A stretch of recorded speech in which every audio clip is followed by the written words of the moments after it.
Hey folks, this is Vince with Ads Gaming Addiction, and recently I posted my 2016 DGA Awards. But I got to thinking, not all of these games will be appropriate for everybody. I don't want people to take a look at this list and go, you know what, these are his top 10, that means I should go out and buy these games because they'll be a perfect fit for me and my family. There's a wide range of games on my list. Some are easy, some are hard.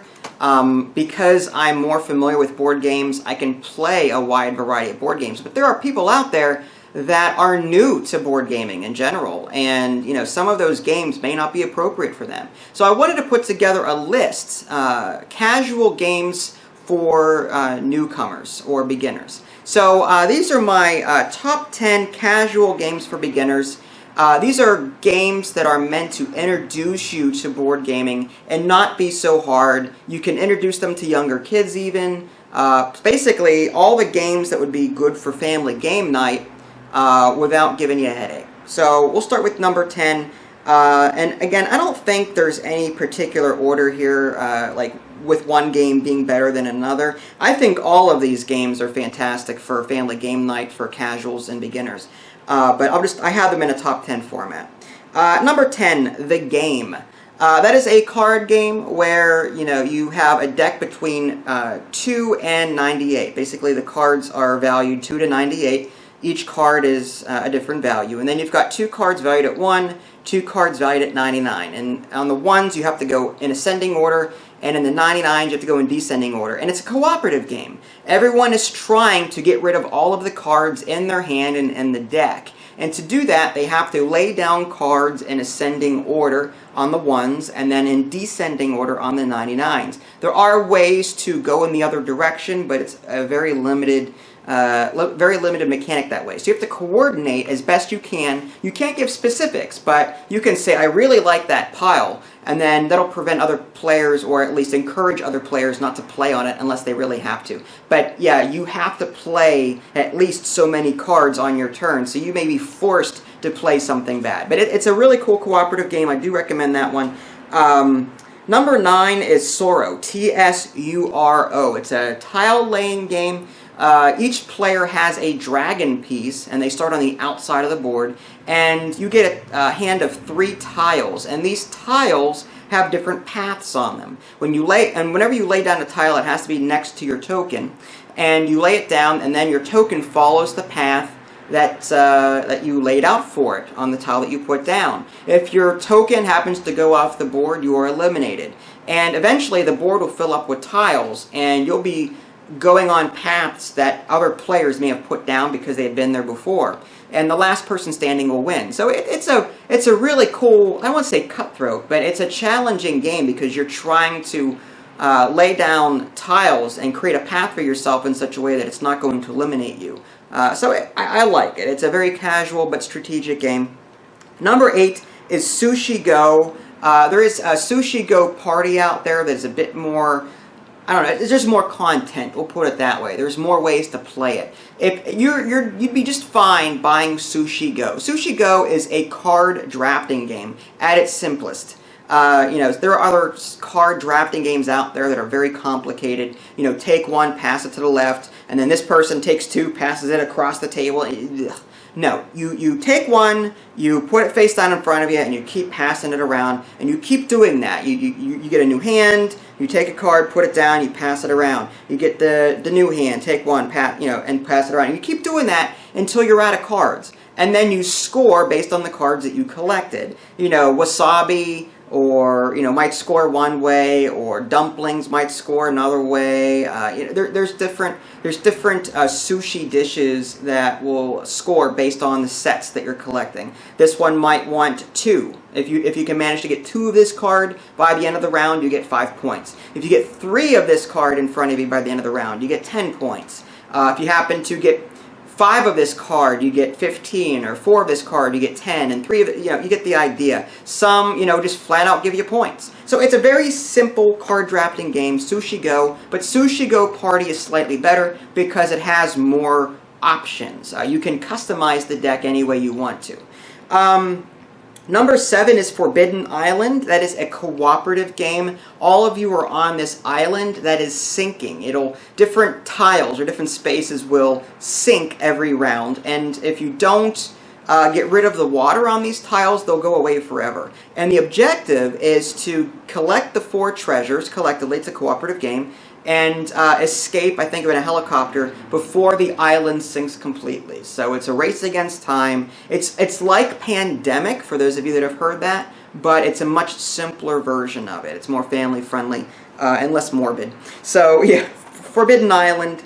Number 6 is Splendor. I've said this before, and I'll say it again. Splendor is one of my favorite games. It's also very simple to play. The components are very colorful, very sharp, very beautiful to look at. The tokens in the game are very heavily weighted. Basically, it's another set collecting game of sorts. You're trying to get 15 victory points before anybody else. And to do that, you've got tokens of different colors, red and green and blue. And then there are cards out on the table that cost different amount of tokens or gems. So this card might cost 3 blue tokens or 3 blue gems. So you're trying to collect gems on your turn, like 3 blue. And then you turn those tokens in back to the pool and you get to get that card. Some of these cards have victory points on them. The kicker of this game is that, each of these cards that you're getting has a gem on it, whether it be blue, white. You can use those gems in addition to the tokens that you're getting in order to buy more cards. But you can keep the cards. You have to give back the tokens, but you can keep the cards. So the more cards you acquire, the more things you can end up buying. So eventually you'll be able to buy the more expensive cards and get more victory points. So really cool. Splendor. Number 5 is Blokus. It's a Tetris-like board game where players are trying to get rid of all of their pieces. You've got different tetramino pieces, like a straight line. You've got an L-shaped piece. You've got like a T. If you've played Tetris, then you'll know what I'm talking about. But you've got this board, and everyone puts their colored pieces on it. And you're trying to put your pieces down in such a way to where you're getting rid of all your pieces. And the player with the least amount of pieces left or squares left, you count the individual squares on each piece at the end of the game. And the person with the least amount will win. You can only put pieces down, though, on a diagonal of another piece. So if there's a T piece here, okay, you could put a piece on the corner of that T piece. You can't put it beside it. They can't be touching, but you have to put it in a diagonal orientation. So really cool. Number 4 is Apples to Apples. Very casual, lighthearted game. One person is the judge, and that role of the judge goes around the table, but, the green card will have like a topic on it, and then the red cards, everyone will contribute in secret, and then the judge picks their favorite red card, and whoever's red card gets chosen ends up getting the point, the green card. And then they become the judge, or whatever, however you want to work it. Apples to Apples, very family-friendly, very silly, if you happen to be a silly family. You don't have to be serious. You can if you make people laugh in that game, usually that'll score you the point, because people like to laugh. Number 3 is Roll For It. That is a very casual dice rolling game. You've got cards in the middle of the table. It'll list, like, say, it'll be die faces, like a 1 and a 2. Let's say that there's a card with a 1 and a 2 on it. You'll be rolling dice. You have 6 dice, and you can lock dice into the different cards in the center of the table. The kicker is you can't use those dice for anything else unless you take them back to continue your roll. So you could either split your dice out among many cards to try and get many cards, or you can concentrate on 1 card by keeping the dice that you roll and only assigning dice that are appropriate for that card. And the first player to get all of the dice onto a card in the center of the table, that is required. So if there was a card with a 1 and a 2 on it, and I roll and there's a 1 and a 2, I can put those dice onto that card, and I got it. I'm the first player to get it. So I collect that card. Each card has a value. Some are worth 5, some are worth 10. Very simple. Roll dice, assign them to cards, and the first player to get all the dice that they need on a card will collect it and score points. So I like that one. It comes in a red version and a purple version. No difference between the two, but you can buy both and increase the amount of players to 8. There is a slight difference in the die colors, though. One's like a pearl dice makeup, and the other one's a clear die makeup. But anyway, number 2 is Settlers of Catan.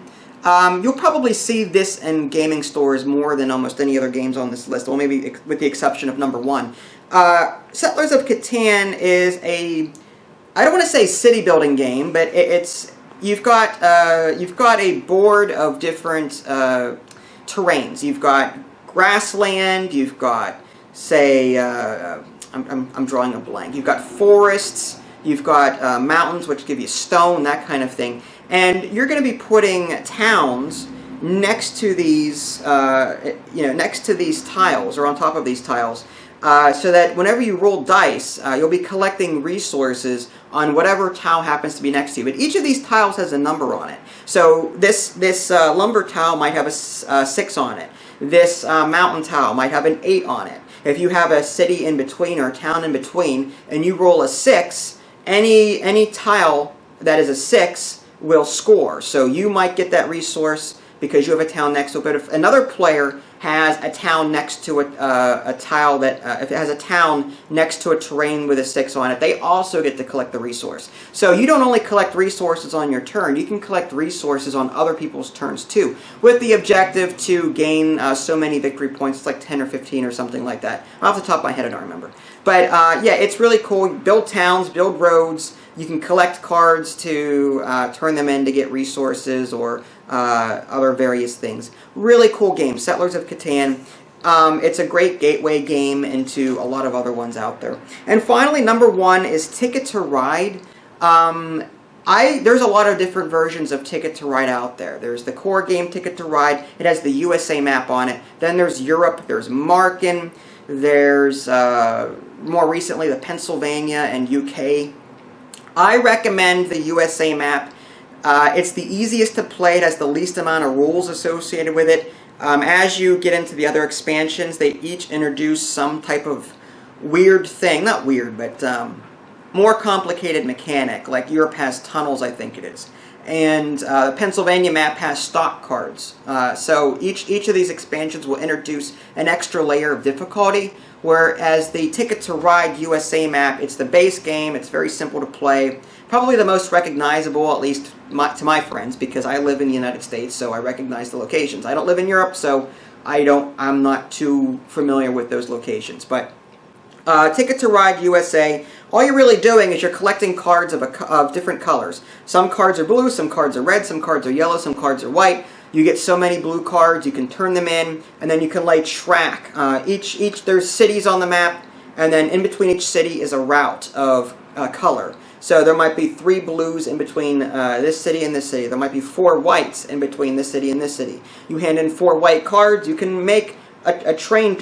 You can make a train or create a line between those 2 cities. So collect cards of that color, turn them in, and then you can put trains down of your color onto that line, and you score points. And each player has hidden agendas or hidden lines that they're trying to accomplish in order to score extra points. But the kicker is, if you don't complete them by the end of the game, you lose points. So there's a little bit of strategy there. Do you want to collect these contracts to try and you want to collect a whole bunch to try and get extra points, or do you want to play it safe and only get a few contracts and just free-form it for the rest of the game and score points that way? So yeah, Ticket to Ride, really cool game. There's some other honorable mentions on here.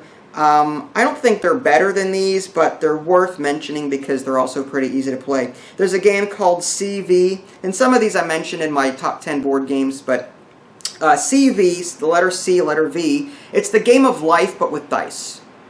Okay? Code names, you've got a bunch of words on the table. It's a cooperative game of sorts. It's broken up into teams, and one player has the key, and the other player's trying to figure out where their team's words are. But so the person with the key will know, okay, these words belong to my team, and then the other team, these words belong to the other team, and I'm trying to give my buddy one-word clues so that they can guess which words belong to us. And if we're the first team to pick all of those words that belong to us, then we win. So, but you have to, the person with the key can only give one-word clues, and then they give a number after the clues saying, okay, say butterfly 3 or stone 2. And then the other players think, okay, so my buddy is thinking of 2 words that have some type of relationship to the word stone. So I'm going to look at all the words on the grid, and which ones relate to stone? Blood. Blood from a stone? maybe he means that. Or it might amethyst. Maybe that's a stone. Maybe that's what they mean. I don't know. So you get the idea. It can also be played cooperatively too, should you want to do that. But code names, love letter, any version really. I have the Batman version myself because I don't know. I like the Batman theme better than the original hootie tootie dresses and old. Never mind. Victorian. You know what I mean. But I like. Love letter is very easy. Each player has one card. That's their identity. But they're on their turn they draw a card, and they get to choose between keeping the one they have or assuming the identity of the new card that they have. And then whatever card they keep face down in front of them, and then the card that they want to discard they play. But they also get to perform the special ability on that card. And your goal is to be the last one standing. Whenever someone guesses your identity, you are out. So, and some of these cards, like Batman on the Love Letter Batman that I have, you can guess the identity of another player, and if you're correct, they're out, okay? And each of these cards has a value, 1 through 7 or something like that. And at the end of the game, if the deck runs out, you all reveal whoever has the highest card will win, okay? So it's a cool Love Letter. You've got Lost Cities and Lost Cities the card game. Lost Cities the card game is for 2 players, and it's simpler. Lost Cities is a board game and a little bit more complicated. If you're new to gaming and you don't mind a 2-player game, I would recommend the card game over the board game, at least until you are more familiar with the, I don't know, I mean, Lost Cities the board game isn't all that complicated, but it's more complicated than Lost Cities the card game. So if board games in general psych you out a bit, go with the Lost Cities card game. It's just, you've got five colors. It's a deck of cards, and they're colored like red, blue, green, whatever.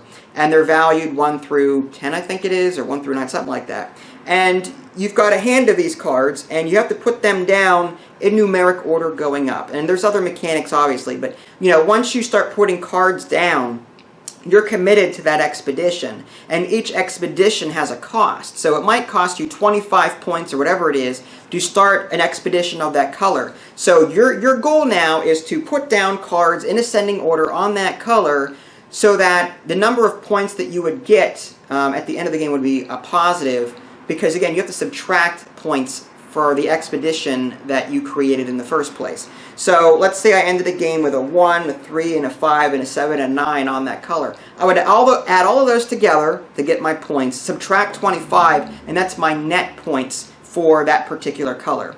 You don't have to start an expedition on all 5 colors. You can just pick 2 or 3. It's a very cool game, Lost Cities. And the board game is similar to that, but a little bit more complicated. Say Anything is a little similar to Apples and Apples, but in the sense that it's silly, but it's basically each player has little writing pads they can write stuff down on. And, there is a judge, and you're going to be writing stuff down, and the judge picks the best answer. What's cool, though, is like you're going to say, in my opinion, what would I think, like, it's not based off of what everyone thinks that they would think what their favorite movie is. It's based on what you think that the reader, what their favorite movie is. So let's say I get a card, I'm the judge, and I say, in my opinion, what is my favorite, or what is the best movie? Okay, so they have to guess what my favorite movie is. They're going to write it down on their little pad. It's a dry erase marker board kind of thing. And they submit their answers in secret, and then the judge picks the best one. It can be silly, it can be not. And then the person that was picked gets the points, and so on. Similar to Apples, but again, very silly. Lastly, Tetris Link. I think that would appeal more to kids, but I like it. Basically, it's Tetris, but a multiplayer Tetris. You all share the same grid, and each player has their own color of Tetramino pieces. And you're trying to maintain a link between your colors. So you're going to put down a T block, and then an L block, and then a straight line. But you want to make sure that when you're putting these pieces down that there's room to grow, because other players can drop pieces of their color on top of yours and block you off. You get points for a long continuous chain of your color piece. So you're trying to create a chain from bottom to top, so that they're all connecting. So that you get maximum number of points. If you can't do that, then you're not going to be as victorious. But it's a very simple yet strategic game. So that's just a sampling of casual games for beginners that I would recommend. There's more out there, yes, but you can at least get started with these. I'll have links. I'm going to make this into an article, and I'll have a link on each game so that you can check out the YouTube video that I have for each one to see whether or not you buy it, to see whether or not you'd want to buy it. And my store of choice is Amazon, especially if you have Prime, 2-day free shipping. So that way that gets to you before Christmas or whatever holiday you happen to celebrate. So there you go. Top 10 casual games for beginners. If you guys haven't already subscribed, that way you can keep up to date with any new content I happen to publish. This is Vince. Thanks for watching, and I'll catch you next time.